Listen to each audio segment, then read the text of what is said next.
Well, good morning. I have a friend of mine who says people always want to bitch about the Trump administration, but they never want to offer any solutions. And I guess that in their mind it allows them to just allow Trump to continue doing what he's doing, breaking laws he has knowingly done. Courts have ruled against some of the stuff he's pulled several times during this particular term. And, you know, sometimes solutions aren't easy, but that doesn't mean you have to accept what's going on. You're allowed to hold the President of the United States accountable, no matter who it is. So, when people point out some of the stuff like the Iran war, when we were promised that wasn't going to happen, inflation, the economy, this particular time in office, Trump has been there this term for about a year and a half. So you can't continue to blame others, okay? But trying to meet my friend's requirement, I'm going to start saying, okay, I have some ideas about the border that I pulled together from other different places. I'm going to present it here. So this is going to be a long video. I know some of you don't have the patience for that, but immigration is not a simple policy. Okay? Obviously, it's not easy, but it can be done because anything can be done. And it can be done reasonably well, and it can be done reasonably fair, and it can be done without military in our streets. So here's an idea. First, we need to overhaul the entire process of seeking asylum in the United States. Okay? We could actually start by saying, you know what? Asylum's fully going to be out of reach for the next year. Okay? Just for the year while we put this stuff together. We need to address issues like work permits and these year-long waits, sometimes several years-long waits for asylum seekers. That means we need to streamline our process. But, not everything can be done with technology and robots and AI. You need people. So first, we can raise the initial standard that a person has to pass to even access the asylum system. Okay? And they can raise the bar for migrants who are claiming asylums. That right there will change the amount of people seeking asylum. And, if you don't reach this bar, and there's a way to set one fairly and honestly, then you don't even get to try to seek asylum. Okay? We need to create a procedure to shut the border completely down at active times.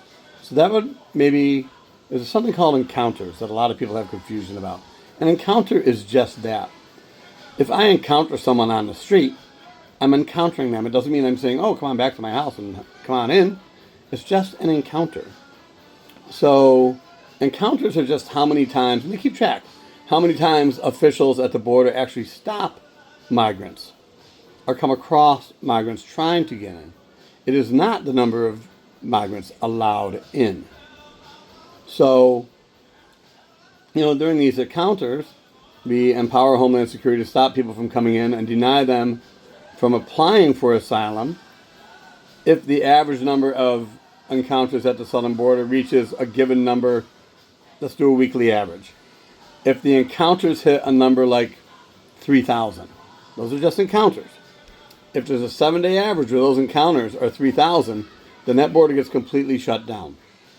What that's going to do is the people actually legitimately seeking asylum might start policing themselves more, because too many encounters means it's just going to shut everything down. Okay? Maybe you set that number at an average of 5,000 encounters. Again, or 4,000. That's not how many people you're letting in. That's just how many encounters we come across. That way, if the encounters start to get too high for a weekly average, you say, hey, done, we're closing it. So that's it. So maybe we also need to really look at ending the practice of allowing migrants to live in the United States. Of course, there's going to be special cases, but they're allowed to live in the United States while they wait for their cases to be heard by an immigration judge.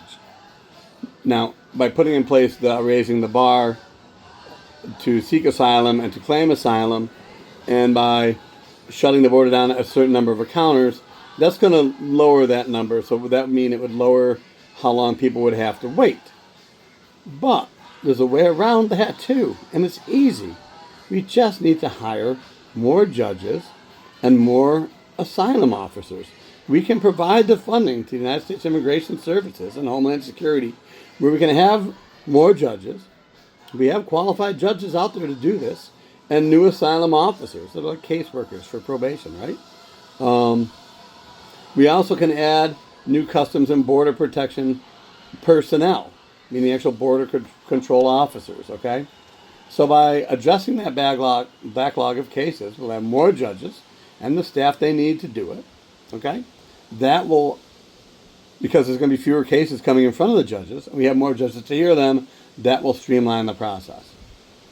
That would also allow us maybe to have temporary housing at the border and then say, okay, we got a place for you, but you're not getting into the country yet until you go through the process.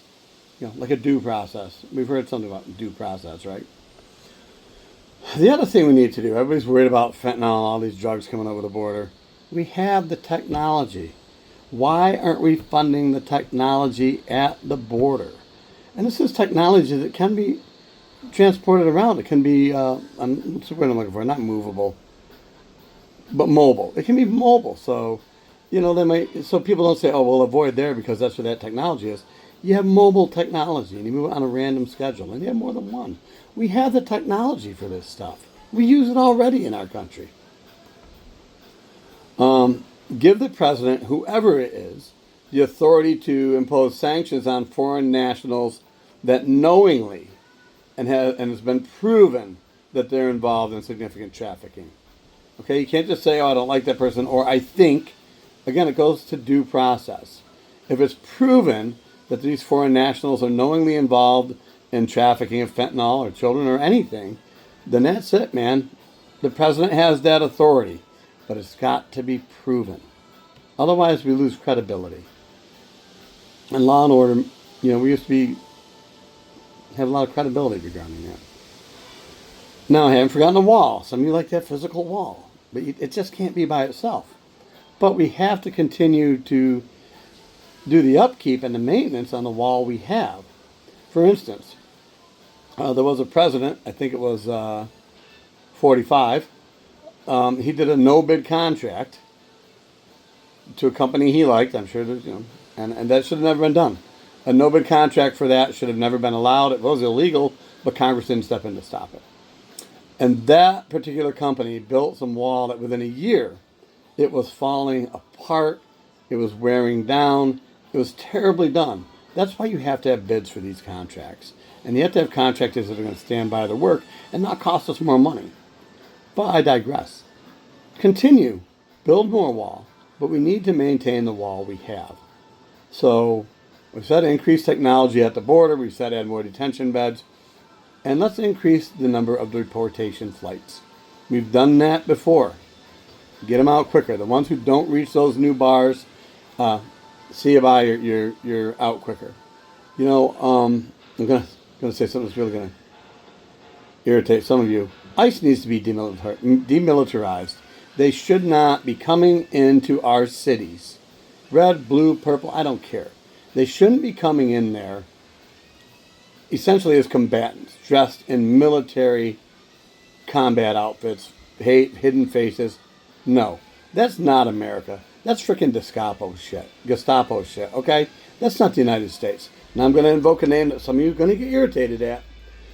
The Obama administration, which had some of the highest deportation numbers in our history, didn't have to have military or military-like organizations going into our cities to do this. ICE needs to be demilitarized. It needs to go back to what it was under the Obama administration, which was very efficient and did things by the book and legally. Okay? So there are some ideas. If all those are implemented, it will stem the flow of immigrants coming in because it will stem the flow of encounters. Remember, encounters are different. It'll streamline the process because now we will have the people there that things can be moving a lot faster. We also have more enforcement there, boots on the ground. Okay? So there's my idea. I'm sorry this was long. I cut the 10 minutes. This is not an easy category. So my friend says, oh, nobody ever wants a solution. Well, there are some solutions. But you can't just do one of them. I think they all have to be taken all together in order for us to have more efficient border security. And let's face it, immigrants built this nation. And immigrants are a fundamental part of our country now, whether you like to admit it or not.